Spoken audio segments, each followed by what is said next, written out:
जोहार, मेरा नाम दामोदर सिंह हंसदा है। गांव मेरा कोतवाल से, थाना खरसा पड़ता है और लगभग यहाँ पे 18 साल से चक्रधरपुर जो पश्चिम सिंहभूम है यहाँ पे रहता हूँ। मेरा परिवार यहीं पे है, बच्चे लोग दूसरा जगह पढ़ रहे हैं और मेरा मिसेस जेएलएन कॉलेज में 7 साल से ग्रेजुएशन में पढ़ा रही है और उसको मानदेय नहीं मिलता, हो भाषा के वो प्रोफेसर हैं।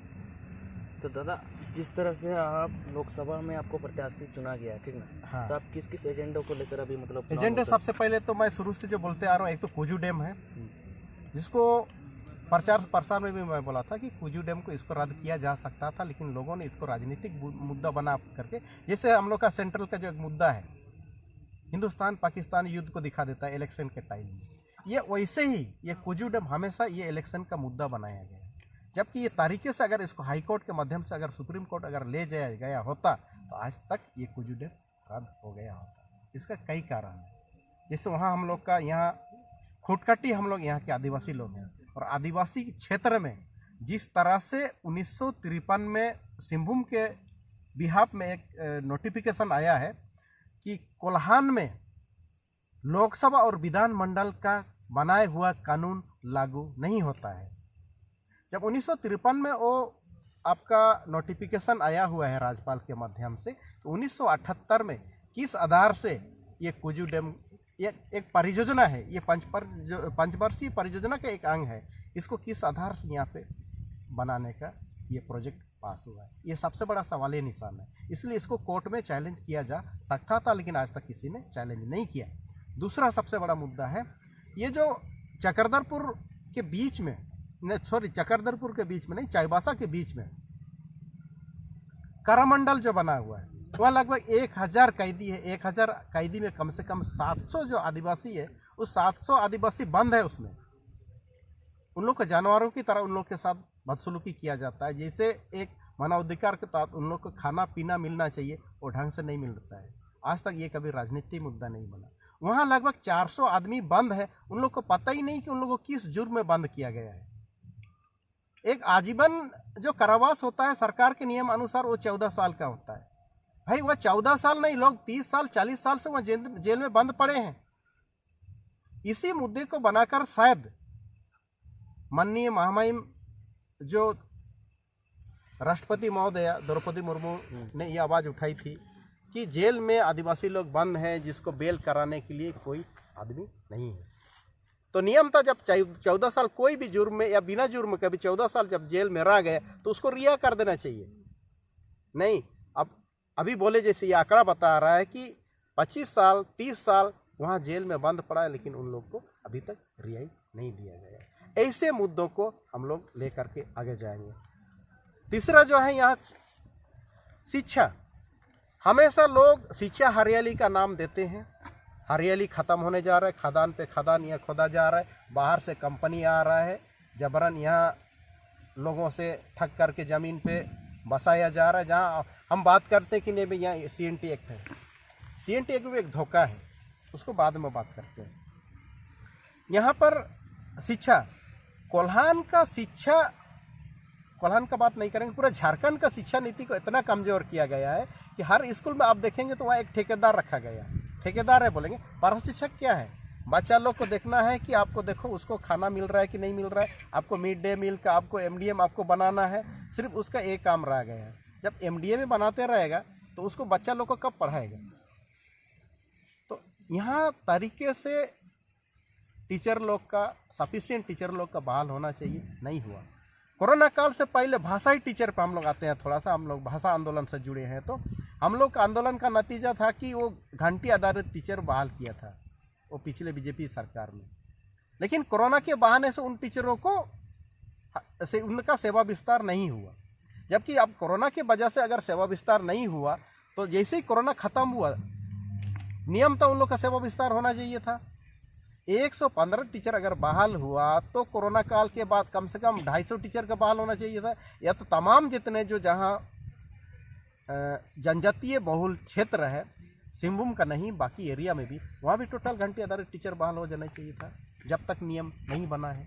लेकिन अब 2011-12 या 10-11 में जो द्वितीय राजभाषा जनजातीय भाषाओं क्षेत्रीय भाषा का जब 9 भाषा का ये लागू हुआ तो उन लोगों का टीचर अभी तक बहाल हो जाना चाहिए था, भाषा एकेडमी बन जाना चाहिए था, लेकिन ऐसे कुछ नहीं हुआ। नोटिफिकेशन पर नोटिफिकेशन, सरकार चिट्ठी पे चिट्ठी भेजता रहा, लेकिन धरातल पे ये चीज़ नहीं है।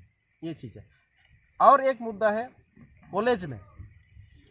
कॉलेज में जिस समय महामहिम द्रौपदी मुर्मू अब गवर्नर थी, उसने जनजातीय एवं क्षेत्रीय भाषाओं के लिए पढ़ाई के लिए वो आदेश जारी की, फिर विभाग अलग अलग होने के लिए उसने बात रखी, लेकिन किसी ने उनके बात को ध्यान नहीं दिया।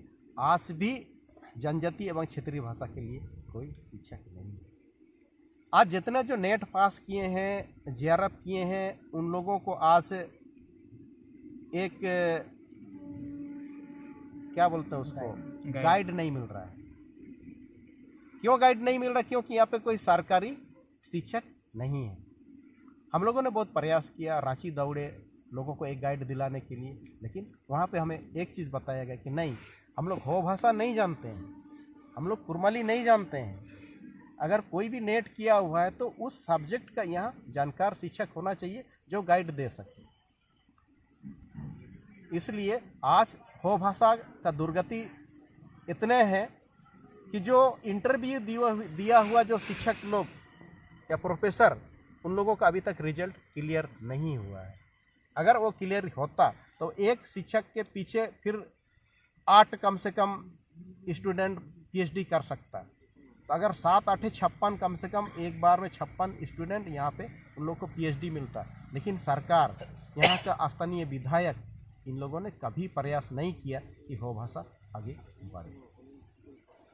तो दादा, झारखंड में लगातार पलायन बढ़ते जा रहा है, तो इसको लेकर आप क्या मतलब सदन में क्या कुछ बात करेंगे? सबसे बड़ा दुर्भाग्य की बात तो यही है कि यहाँ बेरोजगारी को बढ़ा दिया गया। जैसे स्कूल शिक्षा में थोड़ा सा बात कर रहे थे कि अब एक शिक्षक क्या करेगा, लोगों को सिर्फ खाना खिला रहा है, खाना खिलाने का मॉनिटरिंग कर रहा है कि वो कोई बच्चा अंडा मिला कि नहीं, खाना खाया कि नहीं, कौन बच्चा कितना पढ़ा कि नहीं, उन लोग का एवुलेशन करने का उसके पास समय नहीं है। ये शिक्षक का गलती नहीं है, ये सरकार का गलती है। तो अब जो बच्चा सिर्फ 10th स्टैंडर्ड तक पहुंचता है, उसको स्कूली किताबी कोई ज्ञान, उसको यहाँ तक कि अल्फ़ाबेट तक बहुतों को आता नहीं है। मैथमेटिक्स का अगर गणित में जाइएगा तो उन लोग का गिनती पहाड़ा तक नहीं आता है। तो बामुश्किल बीच में तो सरकार क्या किया था कि नहीं, जबरन आपको पास करना है, पासिंग मार्क आपको देना ही है। अगर पासिंग मार्क नहीं देगा तो जो शिक्षक है उसका नौकरी जाएगा। इस तरह का शिक्षा नीति यहाँ चल रहा है। आपके हिसाब से क्या होना चाहिए? सबसे पहले तो यहाँ जितना जो टैलेंट है, जैसे आज जेबी केसेस की हम बात करते हैं, जेबी केसेस क्यों आंदोलन किया? क्योंकि भाषा को लेकर के यहाँ का स्थानीय भाषा को पहचान नहीं दिया जा रहा है, स्थानीय नीति नहीं बना है, यहाँ के लोगों को रोजगार नहीं दे रहा है, जिस वजह से ये जितना जो पढ़े लिखे नौजवानों ने इसको आंदोलन किया। तो तरीके से अगर सरकार इन लोगों को नौकरी देता तो शायद आज ये जेबी केसेस का ये जन्म नहीं होता। तो कहने का मतलब है, सबसे पहले तो यहाँ का एजुकेशन सिस्टम पे सुधार होना चाहिए। पूरा स्कूल से लेकर के कॉलेज तक सफिशिएंट प्रोफेसर्स, टीचर्स, इन लोगों का बहाल होना चाहिए। स्कूल्स में जहाँ प्रिंसिपल होना चाहिए, जहाँ हेडमास्टर होना चाहिए, ना प्रिंसिपल है ना हेडमास्टर है। तो दादा, आप लोग जिस तरह से जेबी केसेस नौकरी का ही बात करता है, तो इतना नौकरी देना तो संभव नहीं है। हाँ, बहुत अच्छा सवाल है। सिंहभूम में इतना संपत्ति है, अगर इन संपत्तियों यानी कि इन स्रोतों को अच्छा से अगर अच्छा मैनेजमेंट किया जाए तो शायद सिंहभूम में जितने लोग, हर घर से एक नौकरी नहीं, हर घर से हम 2-2 3 नौकरियाँ। इतना यह माइंस है, इतना यह फैक्ट्रियाँ हैं। हम लोगों ने एक गूगल से पूछा था कि भाई आदित्य इंडस्ट्री एरिया में कितना फैक्ट्रियाँ हैं। 1182 factory already Adityapur industry area में, और उन 1182 फैक्ट्री में यहाँ के लोग वहाँ सिर्फ या दिहाड़ी मजदूरी का काम करते हैं। बाकी जो जितना पोस्ट सब है वहाँ बाहरी लोग कब्जा किए। यदि तरीके से इन पोस्टों पे इंडस्ट्रियल एरिया में रखा जाए, आधा वहाँ जॉब करेंगे, आधा हम लोग टीचर, हॉस्पिटल, वन विभाग, आपका फिर पेयजल एवं स्वच्छ विभाग, इस तरह के कई विभाग हैं। उसके बाद आपका माइंस, अगर माइंस अगर देखेंगे तो चिड़िया माइंस बंद है, आपका किरीबुरु नोआमुंडी में माइन सब बंद पड़ा हुआ है। इन सारे माइंसों को अगर तरीके से अगर यहाँ के लोगों को कोऑपरेटिव सोसाइटी बना करके अगर इन लोगों को संचालन का जिम्मा दिया जाए तो यहाँ के लोगों को एक भी आदमी बाहर पलायन नहीं करेगा। मज़ेदार बात क्या है, सरकार खुद पलायन कराती है। कैसे करती है? क्या कौशल विकास योजना के नाम से युवाओं को युवतियों को यहाँ पे ट्रेनिंग दिलाती है और नौकरी कहाँ दे रही है? कहाँ दे रहे हैं? वो तमिलनाडु में, बेंगलोर में। तो क्या यहाँ जॉब नहीं है? भाई आप यहाँ उन लोग का कौशल विकास किए हैं तो नौकरी भी तो आपको यहाँ देना चाहिए, रोजगार यहाँ आपको विकास करना चाहिए। इस तरह का बहुत सारा मुद्दे हैं। उन मुद्दों को लेकर के हम लोग ये लड़ाई, ये जो संघर्ष आज राजनीतिक पार्टी में जो तब्दील हुआ है, इन्हीं मुद्दों को लेकर हम लड़ रहे हैं। जिन मुद्दों को पहले के सांसद लोग, विधायक लोगों ने नहीं उठाया, उन मुद्दों को हम लोग उठा रहे हैं। दादा, झारखंड में बोला जाता है सबसे ज़्यादा खनिज संपदा है, तो खनिज का मामले में आप क्या कुछ कहेंगे?